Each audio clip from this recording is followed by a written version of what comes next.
చిరంజీవి గారు కూడా సినిమా చూపించారంట మీరు. ఆయన చూడంగానే ఆయన రియాక్షన్ ఏంటి అసలు? చిరంజీవి గారు అంటే ఆయన ఒక సినిమాకి రివ్యూ ఇచ్చారు అంటే దానికి తిరుగులేదు ఇంకా. సార్ సో ఏమన్నారు చిరంజీవి గారు? చిరంజీవి గారికి నేను అప్పుడు పొంగల్కి ఇంటికి వెళ్ళాను సంక్రాంతికి. ఆ టైంలో చిరంజీవి గారికి వేసారు సినిమా. నాకు టెన్షన్ వచ్చింది, ఏమంటారో ఏ కరెక్షన్ చెప్తారు. Chiranjeevi sir king of Tollywood, ఆయన ఏదో చెప్తారు అంటే కథ చెప్పానండి ఆయనకి. కథ చెప్పినట్టు తీసాడా లేదా అని నేను టెన్షన్ పడ్డాను. కానీ చిరంజీవి సార్కి అయితే బాగా నచ్చింది. బాగా నచ్చి ఒక 10 minutes నాతో కాల్ చేసి మాట్లాడారు ఊర్లో ఉంటే. బాగుంది బుచ్చిబాబు, చాలా అంటే చాలా బాగా తీసావు, అసలు ఎక్కడ వల్గారిటీ లేదు, నార్మల్ అంటే ఫ్యామిలీ అంతా కూర్చొని చూడొచ్చు సినిమా, ఏదో తెలియని అనుభూతి ఉంది సినిమాలో, బాగా నచ్చింది. అంటే సార్ నేను మిమ్మల్ని డైరెక్ట్గా చూసి మాట్లాడలేకపోతున్నానండి అంటే, నువ్వు వచ్చిన వెంటనే ఇంటికి రా అన్నారు. అలా నేను వచ్చిన తర్వాత మళ్ళీ కాల్ చేశారు, ఇంటికి వెళ్ళాను. నైట్ అంతా కూర్చొని చాలాసేపు 1 hour మాట్లాడారండి.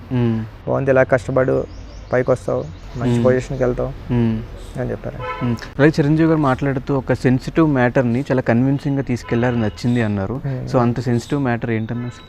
అంటే లవ్లో కొత్త యాంగిల్ చెప్పడానికి ట్రై చేసామండి ఈ సినిమాలో. ఒక అమ్మాయి వైపు నుంచి ప్రేమని చెప్పడానికి ట్రై చేసినప్పుడు కొద్దిగా ఒక దిక్కున కొద్దిగా ఉంటుంది, దాన్ని ఎలా అధిగమించాము, దాన్ని ఎంత అందంగా ఆడియన్స్కి అత్తుకునేలా చెప్పామన్నదే. కళ్యాణ్ గారు చూసారు? కళ్యాణ్ గారు ట్రైలర్ చూసారు సార్. ట్రైలర్ చూసి చాలా బాగుంది అమ్మా, చాలా బాగా చేసావు, ఏ ఊరు అన్ని అడిగారు డీటెయిల్స్. ఇలా చెప్పుకోవచ్చని భలే ఉంది, మన మట్టి కథలు రావాలా, మన మట్టి కథలు కళ్యాణ్ గారు అన్న మాట్లాడినవి అంటే, మన మట్టి కథలు రావాలా, ఇలాంటి సినిమా నేను చూస్తాను ఫస్ట్ డే వచ్చి, చాలా బాగుంది, వైష్ణవ్ వాళ్ళు కూడా చాలా బాగా యాక్ట్ చేశారు, పిల్లలైనా సరే సూపర్ అని మొత్తం అంతా అని చాలా బాగా నచ్చిందండి ట్రైలర్. ఎన్టీఆర్ గురించి ఒక రెండు విషయాలు చెప్పండి. అంటే మీ ఇద్దరు చాలా క్లోజ్, మిమ్మల్ని ఒకసారి నాన్నకు ప్రేమతో టైంలో అట్లా ఎత్తుకొని స్విమ్మింగ్ పూల్లో పడేయడం జరిగింది. అసలు ఆ ఇన్సిడెంట్ ఏంటి? ఆ ఇన్సిడెంట్ ఒకసారి షేర్ చేసుకుంటారు? లేదండి, ఆయన చాలా అంటే అసిస్టెంట్ డైరెక్టర్, ఆయన హీరో, స్టార్ హీరో అనే లైన్స్ ఏమి ఉండవండి, అన్నీ క్రాస్ చేసేస్తారు ఆయన. అవన్నీ అంటే మనమే కొద్దిగా భయపడి సెట్లోకి వెళ్ళిన, నేను నాన్నకి ప్రేమతోకి వెళ్ళిన సెట్లోకి వెళ్ళిన సెకండ్ డేనే నేను నడుచుకుని వెళ్ళిపోతుంటే లండన్లో బుచ్చి అని వాయిస్ పిలిచారండి. పిలిస్తే ఎవరో అనుకుని చూస్తే ఎన్టీఆర్ గారు అక్కడ ఉన్నారు. అక్కడ చూస్తే ఇదేంటి మళ్ళీ చూస్తే నిన్నే బుచ్చి రా అన్నారండి. సెకండ్ డే నా పేరు ఎలా తెలుస్తుంది ఆయనకి, షాక్ అయినండి. అంటే ఆయన ఒక హీరో, ఒక స్టార్ హీరో అలాంటిది ఏముండదండి, చాలా దగ్గరికి వచ్చేస్తాడు, ఓన్ చేసుకుంటాడు మనుషులను ఆయన. అది చాలా అంటే ఎన్టీఆర్ సార్లో చాలా గొప్ప క్వాలిటీ అండి. అది మనం భయపడుతుంటాం ఎన్టీఆర్ గారు కూడా, అసలు ఆయనకి ఏముండదు, రా కూర్చోరా అని చెప్పంటారు. ఆ ఎనర్జీ అంటే నెక్స్ట్ లెవెల్ ఎనర్జీస్ అండి ఆయన దగ్గర ఉన్నాయి. టీజర్ చూడంగానే ఆయన రియాక్షన్ ఏంటి, ఏమన్నారు మీకు ఫోన్ చేసి? ఇటు కొట్టేస్తున్నావు అర్థమైంది అన్నారండి. అదే అన్నారు సార్ ఆయన. రామ్ చరణ్ గారి దగ్గర నుంచి రియాక్షన్ ఏమొచ్చింది? చరణ్ గారు అయితే వైష్ణవ్ స్టోరీ చెప్పడానికి వెళ్ళినప్పటి నుంచి చరణ్ గారు సపోర్ట్ మామూలు సపోర్ట్ కాదండి. నేను సార్ ఇలాగ మీ ఫ్యామిలీలో ఒక అబ్బాయి కావాలి అని అడిగితే చరణ్ గారు అన్నారు, నా కోసం రాయలేదా మరి కథ అన్నారండి. అంటే లేదు సార్ అది కాదంటే, సూపర్ రా నేను మాట్లాడతానని చిరంజీవి సార్తో మాట్లాడింది. చిరంజీవి సార్ వెనకాల, ఈ కథ వెనకాల తెలియకుండా నిలబడిన ఒక బలం మాత్రం రామ్ చరణ్ సార్ అండి.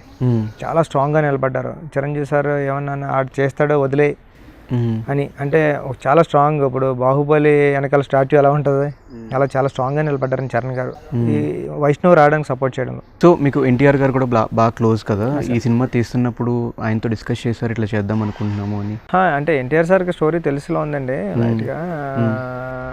అంటే మెయిన్ చెప్పాల్సింది ఏంటంటే ఎన్టీఆర్ సార్ సపోర్ట్ చెప్పాలండి. నేను షూటింగ్ చేసుకున్నప్పుడు, ఉప్పాళ్ళలో షూటింగ్ చేసినప్పుడు, ఇక్కడికి వచ్చినప్పుడు ఎన్టీఆర్ సార్ కానీ చరణ్ సార్ కానీ కాల్ చేసి, ఎరా బాగా వస్తుందా, జాగ్రత్త కష్టపడు, నువ్వు ఇట్టి కొట్టాలా, ఎలా అయినా అని వాళ్ళ సపోర్ట్. అంటే ఒక స్టార్ హీరోస్, ఒక చిన్న హీరో, నేను ఎవరో ఒక చిన్న డైరెక్టర్ సినిమా చేసుకుంటే ఎక్కడో మార్మూలని వీళ్ళిద్దరు కాల్ చేసి ఎలా వస్తుందని కనుక్కోవడం ఒక 3-4 times నాకు చాలా అంటే నాకు బలం వచ్చేదండి. అరే మన వెనకాల ఒక బలం ఉంది అన్నది, అది నార్మల్ విషయం ఏం కాదండి.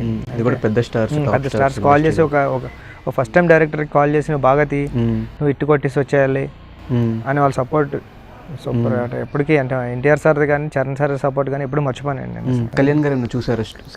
కళ్యాణ్ గారు ట్రైలర్ చూసారు సార్. ట్రైలర్ చూసి చాలా బాగుంది అమ్మా, చాలా బాగా చేసావు, ఏ ఊరు అన్ని అడిగారు డీటెయిల్స్.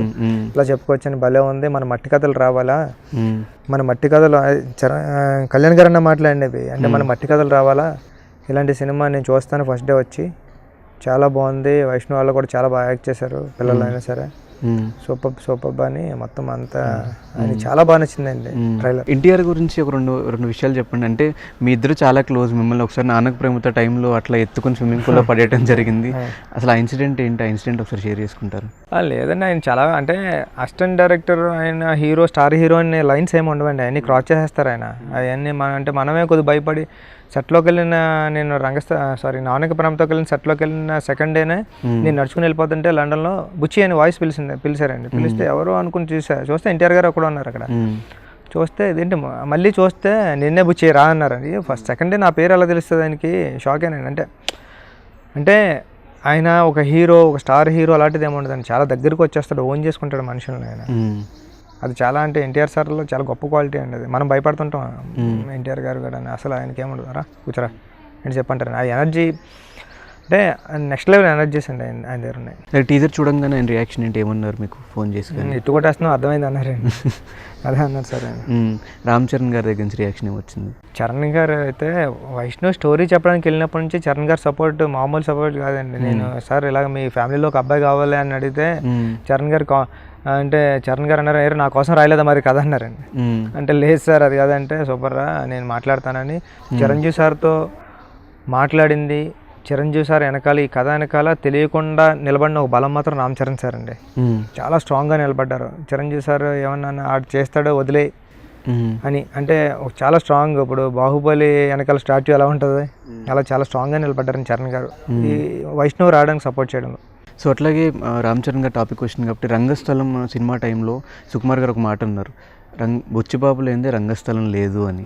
అది మా గురువు గారు గొప్పదనం అంతే అండి. అది ఆయన క్రెడిట్ పక్కడికి ఇచ్చేస్తుంటాడు ఆయన కష్టపడి. ఆయనలో నేర్చుకోవాల్సింది అదే అండి. అంటే సుక్కు సార్ దగ్గర నుంచి నేర్చుకోవడం కానివ్వండి, సుక్కు సార్కి ఏమీ ఇవ్వలేమండి, అంత టాలెంటెడ్ పర్సన్ అండి. ఇప్పుడు కూడా నాకు అనిపిస్తూ ఉంటుంది, నేను బుచ్చిబాబు డైరెక్టర్ కాదు, సుకుమార్ అసిస్టెంట్ బుచ్చిబాబు అంటే నాకు రెస్పెక్ట్ ఎక్కువ. అంటే చాలామందికి సినిమాలో మీరు యాక్టింగ్ నేర్పించుకుని మరీ తీసుకున్నారని విన్నాము. అట్లానేం లేదండి, వైష్ణవ్కి చిన్నప్పటి నుంచి యాక్టింగ్ వచ్చు. బట్ ఏంటంటే ఇంక ప్రాపర్ రాదంటే ఇక్కడ స్కూల్ ఉంటే, భిక్షు గారి స్కూల్ ఉంటే నేను వైష్ణవ్ వెళ్ళాము. అక్కడ భిక్షు గారి దగ్గరికి వెళ్ళేవాడు, రోజు ప్రాక్టీస్ చేసేవాడు. చాలా మంది పెద్ద హీరోలు వెళ్ళారండి, వాళ్ళ దగ్గర మణికొండలో ఉంటుంది. అక్కడ నేర్చుకున్న తర్వాత మళ్ళీ ఆఫీస్కి వచ్చి ప్రాక్టీస్ చేసేవాడు, వర్క్షాప్ చేసేవాడు, ఎలా అంటే అలా చేసేవాడు. స్లాంగ్ ఒకటి నేర్చుకున్నాడు, ఇద్దరు పిల్లల్ని ఉప్పటి నుంచి రమ్మన్నాం, వాళ్ళ దగ్గర స్లాంగ్ నేర్చుకున్నాడు. చాలా కష్టపడతాడండి. అంటే మీరు అప్పటికి లాంగ్ ఉండేవాడు, కొద్దిగా వయసు సన్నం అయిపోయింటే ఒక 25 డేస్లో సన్నం అయిపోయాడు, ఫిషర్మెన్ కమ్యూనిటీ లాగా అయిపోయాడు. నాకు అనిపిస్తూ ఉంటుంది వైష్ణవ్తో, అంటే ఈ వైష్ణవ్ లేకపోతే, అంటే ఇంత కష్టపడి కుర్రోళ్ళు లేకపోతే ఆసి క్యారెక్టర్ వస్తుందా రాదా బయట నుంచి. Second half, especially second half చూస్తే హీరో తపస్సు చేస్తేనే అలాంటి మూడ్లో ఉంటాడు, అలా అనిపిస్తుంది. నాకు ఇంత బాగా యాక్ట్ చేసే వైషు అని చాలాసార్లు చెప్తా ఉంటాను. సో అలాగే విజయ్ సేతుపతి గారిని డైరెక్ట్ చేయాలని చాలా మంది కోరుకుంటుంది, ఆ ఛాన్స్ మీకు వచ్చింది, ఒకసారి ఎక్స్పీరియన్స్ షేర్ చేసుకోండి. అదే అండి, స్టేజ్ మీద చెప్పినట్టే విజయ్ సార్ని నేను యాక్షన్ కట్ చెప్పినప్పుడే పరిపూర్ణమైన డైరెక్టర్ అయ్యానని ఫీల్ అవుతా. అంటే ఆయన కొత్త, అంటే ఆయన ఈ టేక్లో చేసింది ఇంకో టేక్లో చేయడండి, ఇంకో టేక్లో వన్ మోర్ అంటే ఈ టేక్లో ఎలా చేస్తాడో కొత్తగా అనిపిస్తుంటుంది.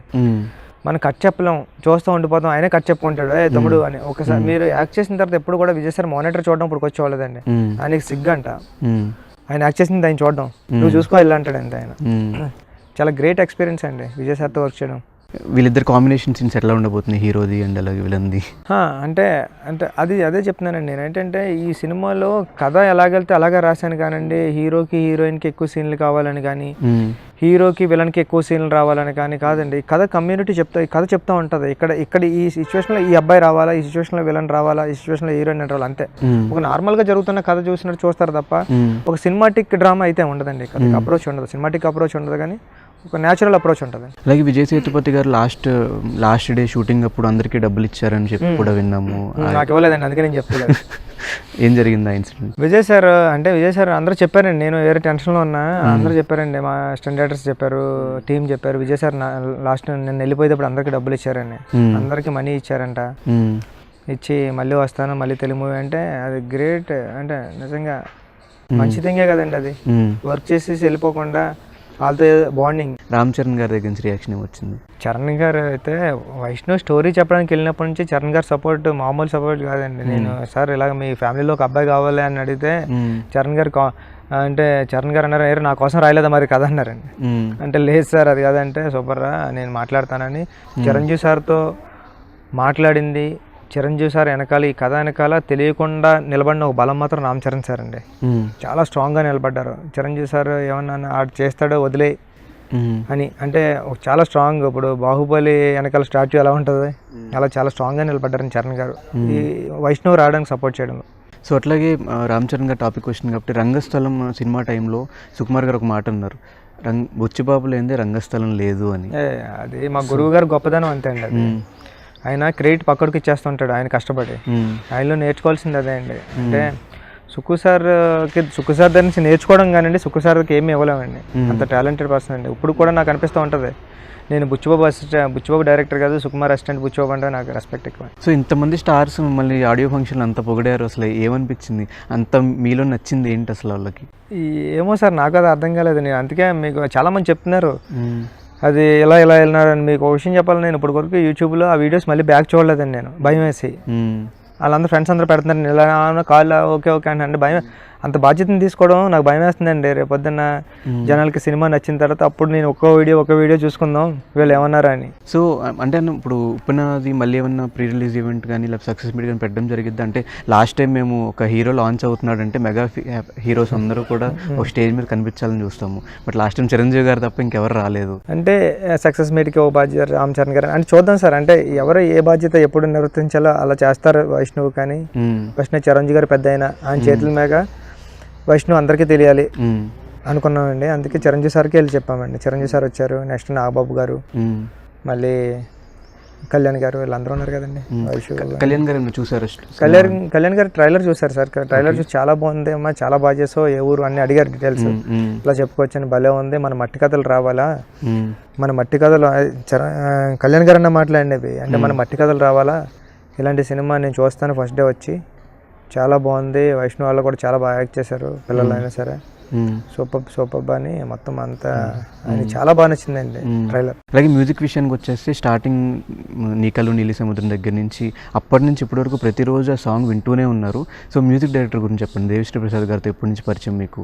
దేవి గారికి నేను అసిస్టెంట్ డైరెక్టర్గా ఉన్నప్పటి నుంచి దేవి సార్ పరిచయం అండి. అసిస్టెంట్ డైరెక్టర్గా ఉన్నప్పుడు దేవి సార్ పరిచయం. దేవి గారితో అంటే కాల్ చేస్తే మెసేజ్ చేస్తే మాట్లాడేవారు, అంత పరిచయం ఉందండి. నేను ఏదైనా మెసేజ్ పెడుతుంటే సరే ఈ సాంగ్ బాగుంది, లిరిక్స్ బాగున్నాయి అంటే అక్కడ నుంచి నేను దేవి గారే కావాలనుకునేవాడిని అండి. దేవి గారు మా గురువు గారికి ఫస్ట్ దేవి గారితో వచ్చాడు, నేను కూడా దేవి గారితో రావాలి అనుకున్నాను. దేవి గారికి స్టోరీ చెప్తే దేవి గారికి చాలా అంటే చాలా బాగా నచ్చిందండి. ఈరోజు హీరో కానీ వైష్ణవ్ కానీ హీరోయిన్ కానీ నేను కానీ ఎవరికి తెలియదండి. అలా తెలియకుండా మీరు అన్నారు చూసారా ఇంత బజ్ వచ్చేసింది సినిమాకి, ఇంత ఉందంటే ఇంత ఉందానికి మెయిన్ రీజన్ అయితే దేవిశ్రీ ప్రసాద్ గారు అండి. ఆయన ఇచ్చిన పాటల వల్లే ఈరోజు ఇంత ఉప్పెనకి ఇంత బజ్ వచ్చిందని నేను నమ్ముతానండి ఫస్ట్ ఆఫ్ ఆల్. దాని తర్వాత వెనకాల అంటే ఆయన క్రియేట్ చేసిన ఆ వేవ్లో మేము వెళ్ళడం మొదలుపెట్టాం, చిన్న వేవ్స్ కింద, కానీ ఆయన పెద్ద వేవ్ వెళ్ళిపోయింది ముందుకి. నెమ్మదిగా మీరు తర్వాత నేను వైష్ణవ్ రివీల్ అయ్యాడు, కృతి రివీల్ అయింది, నేను రివీల్ అయ్యాను. సో కృతి విషయానికి వచ్చేస్తే ఒక 2500 వరకు మీరు ఆడిషన్స్ చేశారంట హీరోయిన్స్ని. వాళ్ళు ఎవరిలో నచ్చింది? కృతి విషయంలో ఏం నచ్చింది మీకు? అంటే అలా అంటే తెలుగు అమ్మాయికి ఛాన్స్ ఇద్దామని చాలా వెతకమండి నేను మా గురువు గారు అనేవారు, నేను కొద్దిగా ఆల్టర్నేట్ అయినా సరే తెలుగు అమ్మాయినే చూద్దాం రా ఈ సినిమాకి, అమ్మాయి లైఫ్ సెట్ అవుతుంది, ఒక కెరీర్ బిల్డ్ అవుతుంది అంటే నీ పేరు చెప్పుకుంటారు అనేవారండి ఆయన. నీ పేరు చెప్పుకుంటారు వాళ్ళ ఫ్యామిలీ అంతా అంటే తెలుగు అమ్మాయి కోసం వెతుకోం. ఒక 2500 అప్లికేషన్స్ వచ్చాయి, మెయిల్స్ వచ్చాయి, అన్నీ చూసాం ఓపిక్గా. కొంతమంది నచ్చారు, కొంతమంది ఏమో కదా రకరకాలు. అంటే ఒక అమ్మాయిని తీసుకున్నాం మనీష్ అని, అయినా సరే నాకు ఎక్కడో ఇంకా కరెక్ట్ కాదు ఈ అమ్మాయి అనిపిస్తుంటే కృతి వాళ్ళు అప్పటికే పూరి కనెక్షన్ నుంచి వచ్చారండి. పూరి కనెక్షన్ కార్తీక్ అని ఒక అబ్బాయి అంటాడు, ఆ అబ్బాయి తను తీసుకొచ్చారు ఆయన మేనేజరు. ఆయన తీసుకొచ్చిన తర్వాత నేను చూసి నచ్చింది. అంటే అప్పుడు ఫొటోస్ తీసుకొస్తే కృతి మదరు ముంబైలో ఉంటారు, వాళ్ళు నాతో టచ్లో ఉండేవారండి రోజు. అంటే నేను ఆల్రెడీ ఒక అమ్మాయి ఇక్కడ సెట్ అయిపోయింది, ముహూర్తం కూడా అయిపోయింది ఒక అమ్మాయితోని. బట్ ఏంటంటే అండి కృతి వాళ్ళ మదర్ నాతో మాట్లాడిన రోజు ట్రై చేసేది అమ్మ, మా అమ్మాయితో మాట్లాడతారు ఒకసారి కదా ట్రై చేసేది. నాకేమో ఇక్కడ ఇంతమందిని ఒప్పించాలి, ఆల్రెడీ ఒక అమ్మాయి ఉంది ఇక్కడ, కృతి బాగానే ఉంది, బట్ డైరెక్ట్గా చూస్తే ఎలా ఉంటుందో టెన్షన్ ఉండేది. ఇంకా వాళ్ళు వస్తానని నన్ను రోజు మెసేజ్ చేసేవారు. కార్తీక్ కూడా అనేవాడు, పూరి కనెక్ట్స్ కార్తీక్ మీరు వస్తానంటున్నారు, ఒకసారి కలుస్తున్నారంటే. అంటే నాకు ఇంకా లాస్ట్ ఆప్షన్ కింద చూశానండి. చూస్తే కృతి వచ్చింది, చూస్తే బాగుంది అమ్మాయి, చాలా బాగుంది. బట్ ఆ స్టైల్ అంతా కూడా నార్త్ ఇండియన్ స్టైల్ ఉంది. ఇంకా మన తెలుగు అన్న ఆ పదమే తెలియదు, అదంతా మన జీన్స్ అక్కడ ఉంటారు కదా వాళ్ళ పిల్లలు అంటే. కానీ మనకి ఇక్కడ తెలుగు అమ్మాయి టైప్ క్యారెక్టర్ కావాలి, ఇంక దేవుడి మీద దయ పెట్టి నేర్చుకుందాం అని నేను, బాగుంది కదా అని. ఇంకా అమ్మాయి పాపం వచ్చింది, నేర్చుకుంది, మొత్తం అంతా చాలా డెడికేటెడ్గా అంటే చాలా ఫోకస్డ్ ఉంది, నేర్చుకుంది. ఈరోజు మీ అందరికీ నచ్చేసింది అంటే తన టాలెంట్ అండి. ఇప్పుడు ఆపరేషన్ లేకుండానే మోకాళ్లకు ప్లాస్మా ట్రీట్మెంట్, మీ ఆర్థోపెడిక్ సమస్యలన్నిటికీ రోబోటిక్ టెక్నాలజీ ద్వారా తక్కువ ఖర్చుతో శాశ్వత పరిష్కారం, ఫ్రీ కన్సల్టేషన్, ప్రతి ట్రీట్మెంట్ పై 20% డిస్కౌంట్. ఈ ఆఫర్ కొద్ది రోజులు మాత్రమే, త్వరపడండి. V9 hospitals 9281465842. ఇప్పుడు ఆపరేషన్ లేకుండానే మోకాళ్లకు ప్లాస్మా ట్రీట్మెంట్, మీ ఆర్థోపెడిక్ సమస్యలన్నిటికీ రోబోటిక్ టెక్నాలజీ ద్వారా తక్కువ ఖర్చుతో శాశ్వత పరిష్కారం, ఫ్రీ కన్సల్టేషన్, ప్రతి ట్రీట్మెంట్ పై 20% డిస్కౌంట్. ఈ ఆఫర్ కొద్ది రోజులు మాత్రమే, త్వరపడండి. V9 hospitals 9281465842.